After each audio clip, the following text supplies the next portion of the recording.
জি আমার 20 বছর ডায়াবেটিস ছিল। এখন একটা ওষুধ খাই আলহামদুলিল্লাহ। আমি নিয়ম মেনে বলেছি, আপনি এখানে আসছে, আসার পরে আমার ইনস্ট্রাকশন সে পুষ্টিবিদ বলছে এবং ডাক্তার বলছে এইভাবে মানার পরে আলহামদুলিল্লাহ আমি। হ্যাঁ, তো এইটা আপনার জন্য সবাই মিলে আমরা এখন ভাই নাকি ভালো হয়েছে, কিভাবে হয়েছে শুনিনি।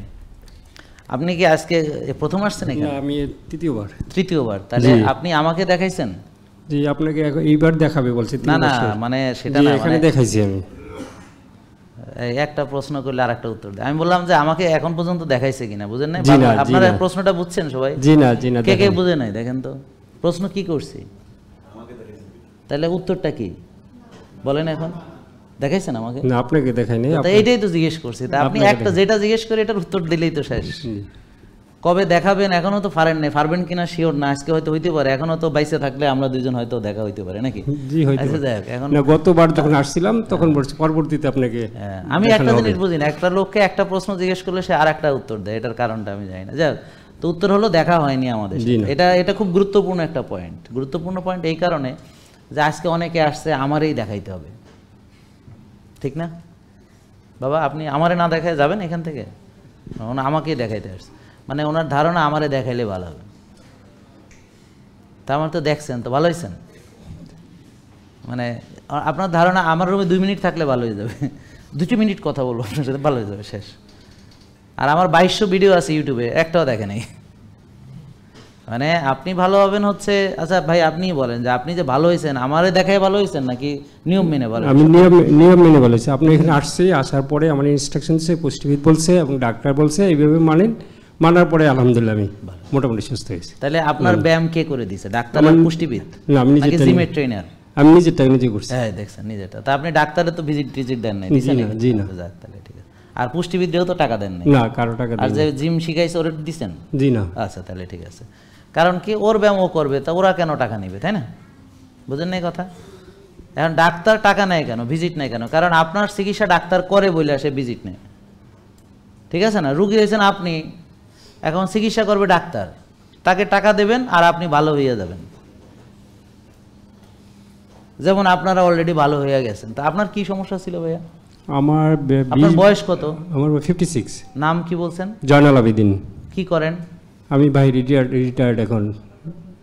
রিটায়ার্ড রেমিটেন্স বাইরে ছিলাম। রেমিটেন্স যোদ্ধা? জি। এখন যুদ্ধ থেকে রিটায়ার্ড করেছি, দেশে চলে আসছি আলহামদুলিল্লাহ। যাক, নাই প্রথম শুনলাম যে কেউ রেমিটেন্স থেকে রিটায়ার্ড করে আর কি। তা আমি ভাবলাম যে বিদেশ ছিলাম, এখন বাংলাদেশে আসছি, ফেরত আসছি। কারণ এখানে রিটায়ার্ড হয় আমি এই আজকে জীবনে প্রথম শুনলাম। যাক, ভালোই লাগলো। আসলে তো এটা সত্যি যে এটাও তো একটা চাকরি। সে ওখান দেশের বাইরে ছিল, দেশের জন্য টাকা পাঠাইছে, এখন সেখান থেকে চলে আসছে, মানে তো রিটায়ার্ড। তবে কিন্তু আবার যাইতেও পারে, বলা যায় না। হ্যাঁ, একজন ওদিন এসে বলতেছে যে আমি রিটায়ার্ড করছি কিন্তু টায়ার্ড হইনি। হ্যাঁ, তো এই জন্য সে এখন সারা বিশ্ব ঘুরে বেড়ায়, 80 বয়স তার। হ্যাঁ, সারা বিশ্ব। এখন আপনার কি রোগ ছিল? আমার ডায়াবেটিস ছিল প্রায় 20 বছর। আচ্ছা, একটু সহজ করে শোনেন। 20 বছরের ডায়াবেটিস, তাহলে এই 20 বছর নিশ্চয়ই জীবনে কোনোদিন ডাক্তার দেখায় নাই, তাই না? বাড়িতে বসেছিল, দেখাইছেন? জি, বাইরে ডাক্তার দেখাইছে। বাইরে দেখাইছে, তাও দেশে না, বিদেশি। যেহেতু বাইরে ছিলাম। যেহেতু বাইরে ছিল। কোন দেশে? সৌদি আরবে। সৌদি আরবে। তার মানে তো সবচেয়ে মহান ডাক্তার তো ওখানে, পবিত্র ডাক্তার তো ওখানেই, তাই না? তো এখন এই যে পবিত্র ডাক্তার দেখাইছে, পবিত্র দেশে ছিল, কিন্তু এই 20 বছর খাইছে কি? অপবিত্র ওষুধ। বুঝেন নাই কথা? জি। ও না, সরি, পবিত্র ওষুধ। ধরো পবিত্র ওষুধ খাইছে, খেয়ে ভালো হয়েছে? জি না। বুঝেন নাই কথা? হ্যাঁ, ভালো লিকার এখানে আসতো নাকি? এখন তো এখানে আসতে রিটায়ার্ড করে, এখন তো রিটায়ার্ড করে আসছে। যাই হোক, তো এখন উনি 20 বছরের ডায়াবেটিস, তাহলে 20 বছর উনি ভালো হয় না এই কারণে যে ওনার চিকিৎসা করেছে ডাক্তার। বুঝেন নাই? ডাক্তার ওষুধ দিয়েছে, উনি খাইছে। তো এই জন্য বললাম যে এখন উনি ভালো হয়েছে, উনি নিজের চিকিৎসা নিজে করছে। বলেন ঠিক কি না? জি জি, আমি নিজে। আমরা শুধু পরামর্শ দিচ্ছি যে কি খাবার খেলে ডায়াবেটিস কমবে, কি খাইলে কমে, বলেন। বাড়ে কি খাইলে, তাই বলেন। ডায়াবেটিস বাড়ে কি খাইলে? ভাত খেলে, সাদা ভাত খেলে, রুটি খাইলে, চিনি খাইলে, মিষ্টি খাইলে, আর ফল খাইলে তো বাড়ে না। তারপরে খেজুর খাইলে বাড়ে, মধু খাইলে বাড়ে। আচ্ছা, তাহলে তো জানেন। ফাস্ট ফুড খেলে বাড়ে। তো এখন ডায়াবেটিস রোগীরা এই খাবার খায় কেন? কারণ ডায়াবেটিস তো ভালো হয়ে গেলে তো, এই যেমন উনি ভালো হয়ে গেছে, এখন 1 টাকারও ওষুধ না লাগে হ্যাঁ। এখন এই লোকটা 20 বছর আগে ভালো হয়ে গেলে জীবনে ডাক্তারের কাছে যাই 1 টাকাও দিত না, ওষুধ 1 টাকারও কিনতো না, বুঝলেন? তা এখন এই ভালো হইলে কি ডাক্তারদের জন্য বা ওষুধ কোম্পানির জন্য কোনো লাভ? না। তো এই জন্যে ডাক্তারের কাছে গেলে তারা বলবে যে আচ্ছা যেহেতু চিকিৎসার দায়িত্ব আমার, তাহলে রুগী যদি ভালো হয়ে যায় তাহলে তো চিকিৎসা করুম কারে? তাহলে এই রুগীটাকে 20 বছর পুষছে, বিদেশিরা পুষছে, অর্থাৎ আমাদের দেশের ডাক্তাররা নিরপরাধ। এখানে এখানে এসে বার্ডিংয়ে দেখেছিলাম। হ্যাঁ, এই কথা কইেন না। বার্ডিংয়ের কি ফাইলও আছে আমার কাছে? ও আচ্ছা আচ্ছা, তাই? জি। তো এরকম একটা বই দিছেন আপনারে? জি জি জি আছে, এখানে আছে এরকম বই। এই যে বই এরকম, হ্যাঁ জি জি আছে আছে। তো ওনাকে দেখেন 6 বেলা চিনি খাইতে দিছে, এরকম একটা বই, তাই না? জি জি জি। সকাল 7টা 8টায় কি খাইতে দিছে? জি, রুটি খাইতে দিছে, তারপর ডিম সিদ্ধ কুসুম ছাড়া। 11টা বাজে মুড়ি বিস্কিট খই। তাহলে মুড়ি খেলে ডায়াবেটিস বাড়েনি? আপনি বলেন। বাড়ে বাড়ে। বিস্কিট খাইলে বাড়ে। চিনি ছাড়া বিস্কিট খেলে বাড়ে? বাড়ে। আর ওই যে কি ডায়াবেটিসের মিষ্টি আছে, ও খালি কি ডায়াবেটিস বাড়ে? বাড়ে বাড়ে। ডায়াবেটিস কোন মিষ্টি? ডায়াবেটিসের বলে মিষ্টি। ডায়াবেটিস বলে মিষ্টি হয়, শুনিছেন? আপনি খাইয়ে মাইপে দেখবেন বাড়ে কিনা। ওই যে ওনারে জিজ্ঞেস করেন, যে কোনো ডায়াবেটিস রোগীরে খাওয়ায় দেখেন বাড়ে কিনা। আপনাদেরকে বাস দেওয়ার জন্য মেলা লোকজন আছে, বুঝছেন? এখন আবার আমার নামে জাহাঙ্গীর ডায়াবেটিস মিক্স বিক্রি করতেছে, সে আবার মানুষে কি টাকা দিয়ে কিনে কিনে খাচ্ছে, ওর লিভার কিডনি সব শেষ হয়ে যাবে। ডায়াবেটিসের যদি ওষুধ থাকে, বাড়ি নিয়ে আসছিলাম আপনার কাছ থেকে, নিতে আসছিল, পরে ওই অর্গানিক খাবার কিনে নিয়ে গেছে 26,000 টাকা। এখন নিয়ে আসছিলাম, উনি স্লিম কিনতে আসছিল আপনার কাছে, স্লিমিং জুস। হ্যাঁ স্লিমিং জুস কিনতে আসছে। আমি স্লিমিং জুস এখন বিক্রি করে না, তারপরে চলে গেছে। যাক, এটা জানতে হবে, আপনি যেমন জানছেন। এবার আসেন, এই যে মুড়ি বিস্কিট খই, হ্যাঁ, আবার 2টা 2:30 বাজে আবার ভাত মাছ মাংস এবং ডাল সবজি ইচ্ছা মতো। বিকেল 5টা 6টায় আবার ফল বা মুড়ি বিস্কিট। ফল খেলে ডায়াবেটিস বাড়েনি। রাতে রুটি, আবার মাছ মাংস বা ডাল, আর হলো ঘুমানোর আগে দুধ 11টা বাজে। হ্যাঁ, তো দুধ খেলে দুধের চিনি কি? ল্যাকটোজ। ফলের চিনি ফ্রুক্টোজ। হ্যাঁ, ফ্রুক্টোজ। ফ্রুটোজ না, ফ্রুক্টোজ। এইসব আবার কইেন না, ফ্রুক্টোজ বলেন। Fructose. Glucose. Lactose. Fructose. Fruit থেকে ফ্রুক্টোজ। আবার ফ্রুটোজ কইলে আবার ঝামেলা যাবে। আচ্ছা যাক, তো এখন ফ্রুক্টোজ তাহলে কি বুঝতে পারছেন? জি। তাহলে ওনাকে 6 বেলা চিনি খেতে দিয়েছে, তাহলে চিনি খাওয়াইয়া নাকি ওনার চিনি কমাইয়া ফেলবে। আর ওষুধ কি কি দেওয়া হয়েছিল আপনাকে? ডাইমেক্রন দিছিল, তারপরে আমার ওষুধ একটাই দিছিল, ইনসুলিন দিছিল, পরে আবার ইনসুলিন স্টপ করছে। আচ্ছা, ইনসুলিন কত ডোজে দিতেন? আমার 16 দিয়ে দিছিল। এখন তার কোনো ওষুধ লাগে না? এরপরে এখান থেকে ইনস্ট্রাকশন পাওয়ার পরে আমার 3 বছর ধরে কোনো ওষুধ লাগে না। আলহামদুলিল্লাহ। তার মানে উনি 3 বছর ধরে সুস্থ আছেন। 3 বছর ধরে সুস্থ আছেন, আলহামদুলিল্লাহ। এবং আমার অর্গান নষ্ট হয়েছিল, এখন পা নষ্ট হয়ে গেছে। ওনার পা নষ্ট হয়ে গেছিল, এখন ঠিক হয়েছে? আলহামদুলিল্লাহ, পুরোপুরি ঠিক হয়ে গেছে, পুরোপুরি ভালো হয়ে গেছে। পা নষ্ট হয়ে গেছিল, নষ্ট পা আবার ভালো হয়েছে, এটা তো বিশাল ব্যাপার, মানে হারানো ইয়া ফিরে পাওয়ার মতো। আমি আরেকবার আসছিলাম, আপনাকে দেখাইছিলাম ওটা। আলহামদুলিল্লাহ, না খুব ভালো, খুশি হলাম। তো এখন শোনেন, এই যে এই লোকটা 20টা বছর চিকিৎসা করে তার পা নষ্ট হয়েছে, আর এখন বিনা ওষুধে 3টি বছর আছেন, আর ওনার চিকিৎসা এখন উনি নিজেই করতেছেন। যেই খাবার খেলে সুগার বাড়ে উনি এখন সেটা খান না, উনি জাঙ্ক ফুড চিনেছেন, এবং উনি এখন ওনার জন্য কল্যাণ খাবার, হালাল খাবার এবং কল্যাণ, মানে হালালাং এবং তৈয়বান দুটোই উনি খাচ্ছেন। আমরা অনেকে হালাল খাই, তৈয়বা বুঝি না বলে আজকে সবাই রুগী। এখন উনি যে খাবার খায়, সবজি খায়, ডিম খায়, মাছ খায়, মাংস খায়, এখন যদি বাংলাদেশের সবাই যদি ওই ডিম, ওই সবজি, ওই মাছ বা ওই মাংস উনি যা খায় খাইতে চায়, তাহলে কেউ ভাগে পাবে না। এখন ওনার ভাগ্য ভালো যে সবাই বোঝার আগে উনি বুঝা ভালো হয়ে গেছে। এখন যদি 18 কোটি লোক হঠাৎ করে বুঝা ফেলে, তাহলে কিন্তু আর ভালো হওয়ার সুযোগ কমে যাবে, ওর মারামারি কাড়াকাড়ি লেগে যাবে। তো এই জন্য আজকে প্রথমে বললাম, আপনারা এত সৌভাগ্যবান যে আগেই চলে এসেছেন, সবাই বোঝার আগে চলে এসেছেন, বুঝতে পারছেন নাকি? জি। আচ্ছা, আসল কথায় আসি। বলেন তো, ডাক্তাররা এই যে ডায়াবেটিসের চিকিৎসা যে করে, এখন ডাক্তার কি আপনার ডায়াবেটিস বানাইছে? না। ওনার ডায়াবেটিস বানাইছে কিনা? আমি নিজেই। তাহলে আমি কেমনে ওনারে ভালো বানায় দেবো কান্দি? এখন ডায়াবেটিস হওয়ার জন্য কি কি দেয় বলেন তো দেখি, আপনি কি শিখছেন এতদিনে? কি কি দেয়? শৃঙ্খলা বহির্ভূত জীবনযাপন করা, বেশি বেশি খাবার, সেই খাবার ব্যবহার না করা, রাত কায়িক পরিশ্রম না করা, রাত্র জাগা, টেনশন করা, শেষ আর লাগবে না, এই কটাই। তাহলে আমরা এগুলো করি কিনা? জি তো যারা করেন তাদের অবশ্যই ডায়াবেটিস হবে, কংগ্রাচুলেশন। আর যাদের হয়েছে একটু হাত তুলি দেখি, কাদের হয়েছে একটু সবাই মিলে। হয়েছে যাদের, আমি কিন্তু পরে ধরবো, হয়েছে যাদের, কি আপনি হাত তোলেন না কেন? হ্যাঁ, থ্যাংক ইউ, বসেন। তো কংগ্রাচুলেশন যে আপনারা সফল, রোগ বানিয়েছেন। তার যারা হয়নি কাদের, তারা হাত তোলেন, যাদের হয়নি। আপনারা চেষ্টা চালিয়ে যান। হ্যাঁ, বোন কোন দলে, হওয়া না হওয়ার দলে? তোমার পাশে চশমা, ও তা হাত তুলছিলেন? ও আমি তাহলে দেখি নাই, আপনার হাত মনে হয় কম ওঠে নাকি? ও আচ্ছা, তাহলে ঠিক আছে, আমারই চোখের ভুল। তো এখন যারা পেরেছে তারা সার্থক জীবন, আর যারা পারেনি চেষ্টা চালিয়ে যান। কিভাবে চেষ্টা চালাতে হবে? চিকিৎসার দায়িত্ব ডাক্তারকে দিয়ে আপনি আপনার খাওয়া দাওয়া চালায় যাবেন। সয়াবিন তেল, 6 বেলা খাওয়া, তারপরে রাত জাগা, তারপর টেনশন করা, ব্যায়াম করবেন না, হ্যাঁ, ঝগড়াঝাটি বাঁধাবেন ইচ্ছা মতো, মানে ইচ্ছা করে ঝগড়া লাগাবেন, মানে পরিস্থিতি ইচ্ছা করে নষ্ট করবেন, পরিস্থিতি ইচ্ছা করে গরম করবেন, পরিস্থিতি মানে ভালো আছে কিন্তু হ্যাঁ এর মধ্যে একটা ভেজাল বাঁধায় ফেলতে হবে। কথা বুঝতে পারছেন নাকি? ঠিক আছে, এইভাবে চলেন। চললে কি হবে? সুস্থ হইয়া যাবেন, সুস্থ হইয়া যাবেন, ওষুধ খেয়ে সুস্থ হয়ে যাবেন, ডাক্তার সুস্থ করে দেবে। ডাক্তার যদি সুস্থ করে দিতে পারে, সেটা কি ধরনের রোগ আছে, যেমন ধরেন আপনি এখন ম্যালেরিয়া আক্রান্ত হয়েছেন, তো ডাক্তার কিছু ওষুধ দিয়ে দেবে, ম্যালেরিয়ার জীবাণু মারিয়ে ফেলাবে, আপনি ম্যালেরিয়া থেকে মুক্ত। তাহলে যেই রোগগুলোর ওষুধ হলো সাময়িক, যেমন নিউমোনিয়া, ঠিক আছে? তো এখন নিউমোনিয়া একটা জীবাণুর আক্রমণে, জীবাণু ঘটিত রোগ, ডাক্তার দেখাইয়া এটার চিকিৎসা নেবেন। তারপর ধরেন অ্যাক্সিডেন্ট করে ঠ্যাং ভাঙছেন, তো অর্থোপেডিক্স লাগবে, তাই না? তারপরে অনেক সময় ডেলিভারির জন্য ডাক্তার লাগবে, কিন্তু তার মানে এই না যে সবার ফ্যাট কাটতে হবে, নট লাইক দ্যাট। অ্যান্ড প্যাট কাটা হয় কেন? কারণ আমরা আমাদের চলাফেরা ঠিক নেই, জীবনে কুটা গাছ ছিঁড়ে 2 ভাগ করে নাই, মেয়েটা এখন বলে এই লেবার পেইন সহ্য করবে আর বলে কোদ দিয়ে বাচ্চা বাইর করবে, এটা কোনোদিন সম্ভব? তো কাইটে বাইর করতে হবে। হ্যাঁ, তো কোদ দেওয়ারও ক্ষমতা নেই, বুঝেন না? জীবনে কোনোদিন কুটা গাছ ছিঁড়ে দেবে, শরীরে মানে ননির পুতুল আর কি, মানে বাক্সে বইন্দা রাখছে, মানে কাছের বাক্স থুয়ে দেওয়ার মতো জিনিস, তো একটা বাস্তা বানাবে, ফয়দা করবে, এটা কেমনে সম্ভব?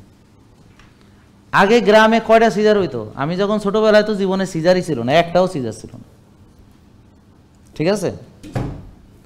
উঠানে বাচ্চা হয়েছে, আমার এক আত্মীয়া উঠানে বাচ্চা হয়ে গেছে, ঝাড়ু দিতে দিতে বাচ্চা ডেলিভারি শেষ, ঠিক আছে? তাহলে এখানে ধাত্রী আসারও সুযোগ পায় না। আর এখানে তো আপনাদের বাচ্চা হইতে হাসপাতাল, ডাক্তার, কত কিছু মিলা পুরো তো মানে একটা ইয়া পড়ে যায়, হ্যাঁ, তারপরে বাচ্চা হয় না, তারপর কাইটে বাইর করে, ঠিক না? কারণ কি? বোঝার চেষ্টা করুন। খাওয়া দাওয়া আপনার যেমন নেই ঠিক, আপনার ডিসিপ্লিন ঠিক নেই, আপনার কায়িক শ্রম বা শরীরের চর্চা নেই, বুঝতে পারছেন? আর আপনার ঘুম নেই, আপনি রাত জাগেন, আপনি টেনশন করেন, আর ভেজাল বাঁধায় রাখেন অথবা ভেজালের মধ্যে থাকেন। যে কোনো টক্সিক পিপল যারা রুগী, সে টক্সিসিটি ক্রিয়েট করবে, আর সে নিজে নিষ্পাপ, সব দোষ হলো আশেপাশের মানুষের। তার আর যদি ভুলেও তার দোষ আপনি দিয়ে ফেলেন, তাহলে কিয়ামত হয়ে যাবে। তাই জন্য এই সাহস কেউ করে না, কারণ হ্যার মাথা তো আর সিট নাই, সিট একজনের থাকলে, সবার মাথায় সিট থাকলে তো মারামারি, কাটাকাটি, খুনোখুনি হবে। তো সিট একজনের থাকলে হয়, বাকিরা ওই সিটে, ওই এক সিট আলার মানে আশেপাশে একটু ঠান্ডা থাকে, কারণ নাইলে তো কিয়ামত। বুঝেন নাই কথা? জি, মানে পীর একজনই থাকলে ভালো নাকি? তো পাগল একটাই যথেষ্ট, বেশি পাগল এক সংসারে থাকলে তো আসলে সংসার টিকবে না, মানে মারামারি হইয়া কাটাকাটি, যেরকম আমরা দেখি খুন করে ফেলাইছে, কিরা বলে নাক কামড়ায় খাইয়ে ফেলাইছে, এরকম আর কি। এখন আসেন, উনি 20 বছর রুগী ছিলেন, কারণ ওনার চিকিৎসার দায়িত্ব যাদেরকে দিয়েছেন তারা ওনার সুন্দর চিকিৎসা করেছেন, তাকে 6 বেলা চিনি খাওয়াইছেন, তাকে ওষুধ দিয়েছেন, তাকে ইনসুলিন দিয়েছেন, দিয়ে দিয়ে ওনার ঠ্যাংয়ের 12টা বাজাইছেন। আর কোনো 12টা বাজছে না, শুধু পায়ে গেছিল, আর কোনো পাই গেছিল। এছাড়া আর কোনো সমস্যা হয়েছিল, দুর্বলতা বা অন্য কিছু? না, তখন তো দুর্বল, শরীর খুব দুর্বল লাগতো, দুর্বল লাগতো, মানে এনার্জি নির্জীব পেতাম ছিল, না, এনার্জি, শক্তি পেতাম না, মানে উনি পুরুষ হিসাবে নির্জীব হয়ে গেছেন, ওনার শক্তি চলে গেছে, এনার্জি চলে গেছে। তারপর সবচেয়ে জিনিসটা হলো যে আমাদের যে কর্ম উদ্দীপনাটা চলে যায়, উদ্যোগ নেওয়ার ক্ষমতা চলে যায়। আপনারা যে উদ্যোক্তা বানাবেন, উদ্যোক্তা কেমনে হইব? উদ্যোগ নেওয়ার ক্ষমতা না থাকলে কি উদ্যোক্তা হওয়া যায়? উদ্যোগ নেওয়ার যে ক্ষমতা, সেই সাহস কমে যায়। আর আপনারা একটা জিনিস জানেন না যে এই ডায়াবেটিস মানেই আপনার টেস্টোস্টেরন লেভেল কমে যাবে পুরুষদের, আর মেয়েদের টেস্টোস্টেরন বেড়ে যাবে। তাই জন্যে যাদের ইনসুলিন রেজিস্ট্যান্স হয় তাদের পিসিওএস হয়, মেয়েদের মাসিক বন্ধ হয়ে যায়, ওভারিতে সিস্ট পাওয়া যায় আল্ট্রাসোনোগ্রাফি করে, অনেকে থাইরয়েডের প্রবলেম পাওয়া যায়, তারপর ঘাড় কালো, বগল কালো, আঁচিল পাওয়া যায়, তারপরে বুকে লোম গজায়, দাড়ি হয়, মোষ হয়, মুখে ব্রণ হয়, মাথায় টাক পড়ে এরকম, এবং বাচ্চা হয় না। আর মেজাজটা কথা না বলি, ওরে বাবা ডেঞ্জারাস, বুঝতে পারছেন? আর এরা সব নেগেটিভ চিন্তা করে, অতীতে এই ঘটছে ওই ঘটছে, অতীত নিয়ে থাকে, অতীতের যত খারাপ খারাপ ঘটনা সব সময় মনে করে। আর ফিউচারে তার যে কোনো আশা ভরসা কিচ্ছু, ফিউচার সে দেখে না, ফিউচার সব অন্ধকার। আর সেই পৃথিবীতে যে আসছে, আসার পরে তার যে কত কষ্ট, সে যে কত মানে বঞ্চিত লাঞ্ছিত, কেউ যে তারা দেখতে পারে না, মানে সে মানে বুঝলেন না, এইটাই তার চিন্তা ভাবনা, বুঝতে পারছেন? সারাদিন এই চিন্তা। কেন? তার পেটে বাজে ব্যাকটেরিয়া, তার হরমোনের উল্টে গেছে, মেয়েলি হরমোন বদলে পুরুষালী হরমোন বেড়ে গেছে। হ্যাঁ, এই সব কারণে এই ঘটনাগুলো ঘটছে, বুঝতে পারছেন? তো এখন ধরেন পুরুষদের পুরুষত্বের জন্য যেমন টেস্টোস্টেরন দরকার, মেয়েদের মানে মেয়েলি যে এগুলোর জন্যও তার ইস্ট্রোজেন দরকার, প্রেগনেন্সির জন্য প্রজেস্টেরন দরকার। তো এই হরমোনগুলো তৈরি হয় হচ্ছে কোলেস্টেরল থেকে। কোলেস্টেরল হচ্ছে চর্বি। এখন যদি ধরেন ডায়াবেটিস রোগীর কেন টেস্টোস্টেরন কমে যায়, মানে এই পুরুষদের, আর মেয়েদের কেন টেস্টোস্টেরন বেড়ে যায়? কারণ ইনসুলিন বেশি থাকলে মেয়েদের ওই ইনসুলিনের প্রভাবে অতিরিক্ত টেস্টোস্টেরন তৈরি হয়, আর পুরুষদের ওই যে অতিরিক্ত চর্বি থাকে, ডায়াবেটিস রোগীদের ভুঁড়ি থাকে, চর্বি থাকে, অতিরিক্ত কোষে চর্বি থাকে, ওই চর্বি যখন থাকে তখন অ্যারোমাটাইজেশন হয়, মানে ওনার যে টেস্টোস্টেরনটা তৈরি হচ্ছে সেই টেস্টোস্টেরনটা অ্যারোমাটাইজ হয়ে ইস্ট্রোজেন মানে মেয়েলি হরমোনে পরিণত হয়, পুরুষটা মেয়েদের মতো হয়ে যায়, পুরুষদের টেস্টোস্টেরনগুলো ইনঅ্যাক্টিভ হয়ে যায়, হয়ে আবার মেয়েলি হরমোন হয়, তখন এই পুরুষদেরও এই মেয়েদের মতো ব্রেস্ট হয়ে যায়, গাইনোকোমেশিয়া বলে। যেমন এখানে একটা ছেলের আছে, ও নিজে নিজেই বুঝে লজ্জা পাচ্ছে, যাই হোক আমরা দেখি নাই, আমি দেখি নাই, ঠিক আছে, আচ্ছা একদম হ্যাঁ, এই ছেলেটার যে প্রবলেম, ঠিক এরকম বয়সে আর একটা মেয়ের যদি ওর যদি ইনসুলিন রেজিস্ট্যান্স বেশি থাকে, ওই মেয়েটার মানে পিছু হয়েছে। এবং কয়েকদিন আগে একটা মেয়ের আমরা ছবি দিয়েছি, ওর মুখ ভর্তি দাড়ি ছিল, মোষ ছিল, একদম পুরুষদের, আমার দাড়ির চেয়ে অনেক ঘন দাড়ি, আমার তো দাড়ি কত ঘন না, মেয়ে এখন একদম ভালো হয়ে গেছে। একজন হিন্দু মহিলা একটা ছবি দিয়েছে, ওই যে জেকে লাইফ স্টাইল, এই যে আমার এখান থেকে যে লাইভ হচ্ছে এখানেই আজকে এই যে পোস্ট আছে, এখানেই পোস্ট আছে, হ্যাঁ এই যে আপনি দেখেন, এই ওনার নাম হচ্ছে রোমা দেবী, রোমা দেবী, এই যে দেখছেন, এই যে এখানে আছে, হ্যাঁ রোমা দেবী। হ্যাঁ, তাইলে এরকম একটা মেয়ের যখন বুকে লোম গজায়, তার যখন দাড়ি মোছ হয়, তখন মেয়েটার মানসিক অবস্থা কী হয় আপনার একটা ভেবে দেখেন, চিন্তা করে দেখেন।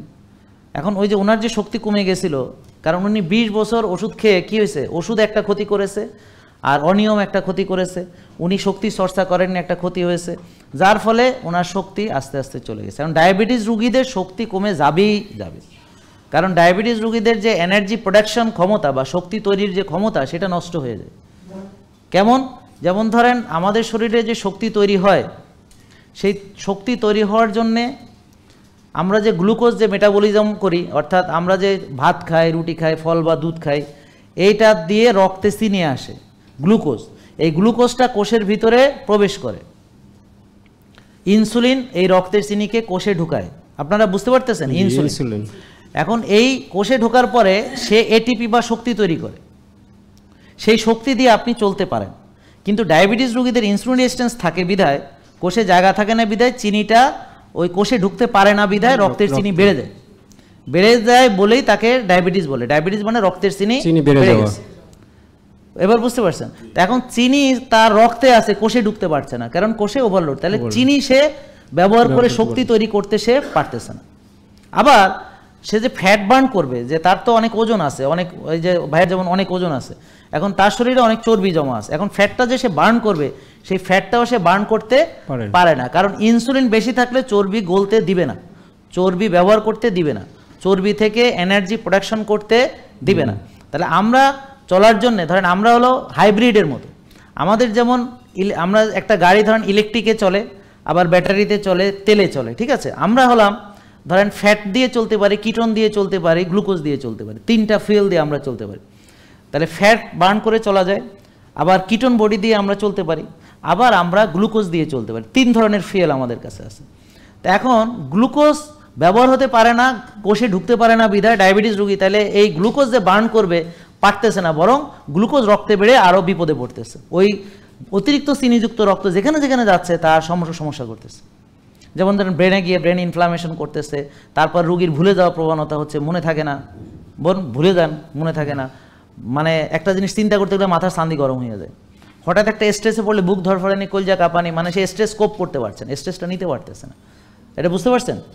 এরকম মানে আমাদের যখন রক্তে চিনি বেড়ে যায়, ওই চিনি যেখানে যেখানে যাবে সেখানে সেখানে প্রদাহ তৈরি হয়, রক্তনালীর ভিতরে প্রদাহ তৈরি হয়, পরে অ্যাথেরোস্ক্লেরোসিস হয়ে রক্তনালী ব্লক হয়ে তারপর সেখানে হার্ট অ্যাটাক করে বা ব্রেন স্ট্রোক করে, প্যারালাইসিস হয়, বা চোখেও স্ট্রোক করতে পারে, লেগেও স্ট্রোক করতে পারে।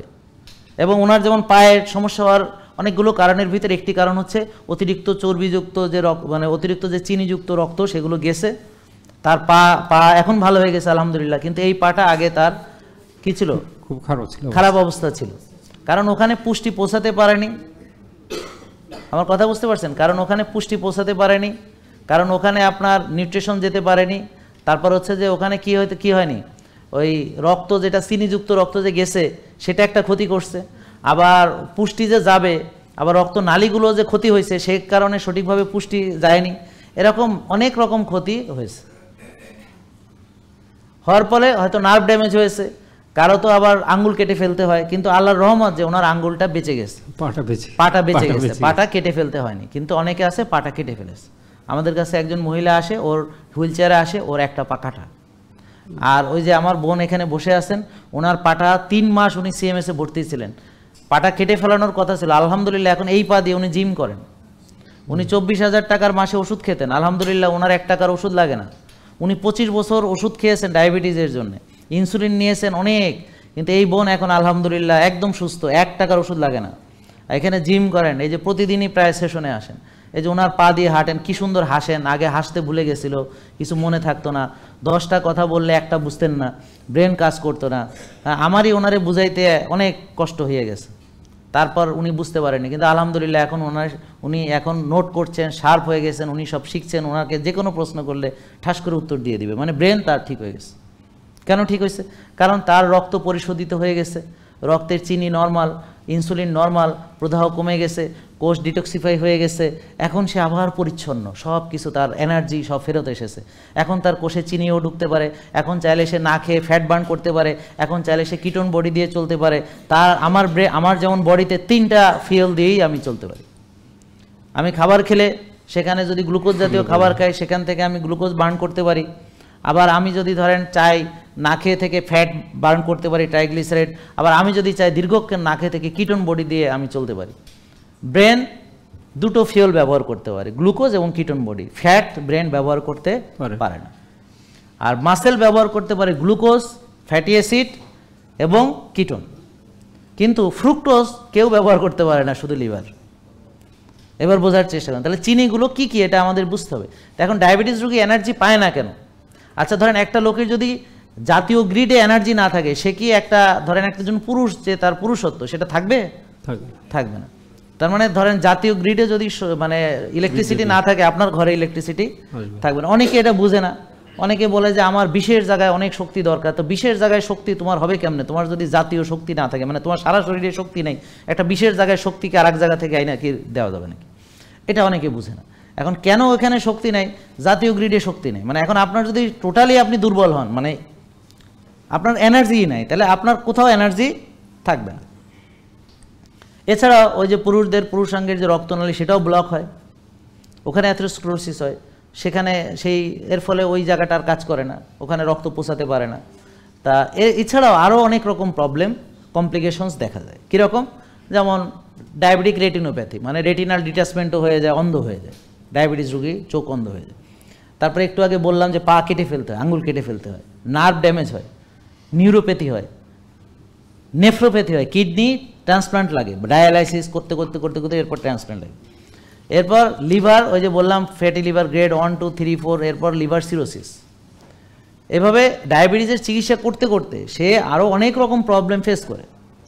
এনার্জি যেমন থাকে না, পুরুষত্ব থাকে না, আর একটা লোক তার যখন কনফিডেন্স লেভেল তখন থাকবে যখন তার সব ঠিকঠাক থাকবে, তার চলাফেরা, তার বডি ল্যাঙ্গুয়েজ, তার কথাবার্তার ভিতরে একটা, অনেকে আমার এখানে অনেকে আছে যে শাই ফিল করছে, কনফিডেন্স নাই, মানে নিজের উপর আত্মবিশ্বাস সে হারিয়ে ফেলেছে। কেন হারিয়ে ফেলেছে?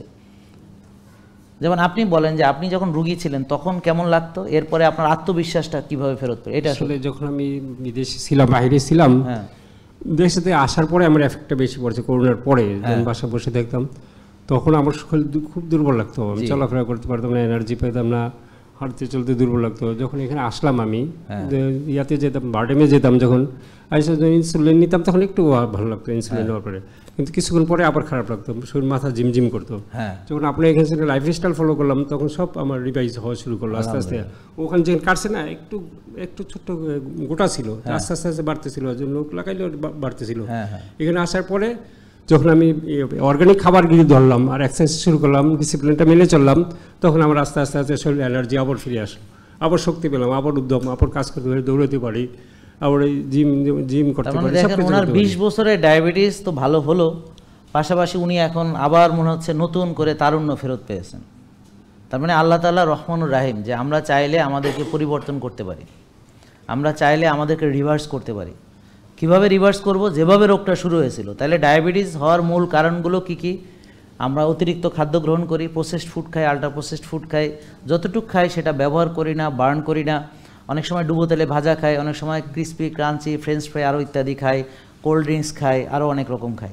এখন হ্যাঁ সমস্যাটা ছিল তখন আমার স্বাস্থ্য ভালো ছিল। স্বাস্থ্য ভালো ছিল মানে উনি ছিলেন মোটা সোটা, এখন বলে সবাই রোগী হয়ে গেছে। এখন উনি যেহেতু স্লিম হয়েছেন, সবাই বলে রোগী হয়ে গেছে, এখন সবার চোখে ওনাকে রোগী লাগছে, কিন্তু আমি এনার্জি পাচ্ছি, কিন্তু উনি ভালো ফিল করছেন। আর যখন উনি রোগী ছিলেন তখন সবার চোখে ওনাকে সুন্দর লাগছে, নাদুস লাগছে, গবদা গবদা ছিল, খুব সুন্দর লাগছে। হ্যাঁ, কিন্তু ওনার ভিতরে মাকাল ফল কিচ্ছু ছিল না। আর এখন ওনার ভিতরে সব সলিড জিনিস হয়ে গেছে, উনি ভালো ফিল করতেছেন, ওনার শক্তি পাইছেন, এখন সবার চোখে ওনাকে দেখতে আবার, কারণ হচ্ছে আমরা আশেপাশে যেরকম মোটা কথা দেখতে দেখতে আমাদের চোখ এটা অ্যাডজাস্ট করে নেয়। তো হঠাৎ করে ধরেন একটু যদি মনে হয় যে একটা লোক স্লিম, তাহলে মনে হয় যে তুই রোগা নাকি, তোর কি ডায়াবেটিস হয়েছে নাকি, বুঝতে পারছেন? যেমন এই ভাইকে দেখে কি সুন্দর লাগতেছে, একদম দারুণ নুরানি চেহারা, খুব চমৎকার একটা সুন্দর চেহারা, কিন্তু ইনি কিন্তু সুস্থ নাই। সুস্থ থাকলে তো আর এখানে আসতো না, ঠিক কিনা ভাই? তা এখন আবার যখন ও শুকাবে ওনার মতো হলে বলবে এই এই এই তোমার ডায়াবেটিস হয়েছে নাকি, কি হয়েছে না হয়েছে, এরকম বলবে। এখন মানুষ কি বলে আমরা সেটা বিশ্বাস না করে আমার কেমন লাগে, আমি কেমন ফিল করি, সেটা হচ্ছে আমাদের দেখার বিষয়। এখন দেখেন এই ভাই এখানে 1 টাকা ভিজিট দেননি, না 1 টাকা লাগে, 1 টাকা ডাক্তারকে দেননি, দেখেন খেয়াল করেন, 1 টাকা পুষ্টিবিদকে দেননি, দিয়েছেন? জি না, 1 টাকাও তিনি এখানে জিমের কাউকে দেননি। তাহলে ওনাকে যে পরামর্শ দেওয়া হয়েছে, ডাক্তার একবার দেখেছে, দেখে রিপোর্ট নিয়ে ডাক্তার আবার দেখেছে, 2বার দেখেছে, কিন্তু 1 টাকাও দেননি। পুষ্টিবিদ একবার দেখেছে, রিপোর্ট পাওয়ার পর আরেকবার দেখেছে, জিমে একবার গেছে, রিপোর্ট পাওয়ার পর আরেকবার হয়েছে, মোট 6বার, কিন্তু 1টি টাকাও উনি দেননি। আর এত 20 বছর যাদেরকে টাকা দিয়ে চিকিৎসা করেছেন সেখানে উনি ভালো হননি, আর যেখানে ভালো হয়েছেন সেখানে 1টা টাকাও দেননি। শুধু তাই না, আজকে ওনার জন্য আমরা একটা পুরস্কার দিব, মানে বললাম যে আমরা আরও উল্টা দেই। হ্যাঁ, এই যে একটা হলুদ, অর্গানিক হলুদ, ঠিক আছে, এটার সঙ্গে কারকুমিন এবং পিপারিন অর্থাৎ গোলমরিচের নির্যাস আছে। হ্যাঁ, তো এইটা আপনার জন্য সবাই মিলে আমরা এখানে, তার মানে এখানে থ্যাংক ইউ, এখানে রুগী ভালো হয় এবং পুরস্কারও পায়। ভিজিট তো দেয় না, উল্টা আমরা দেই তাদেরকে। জেকে লাইফস্টাইল, ওষুধ মুক্ত সুস্থ জীবন।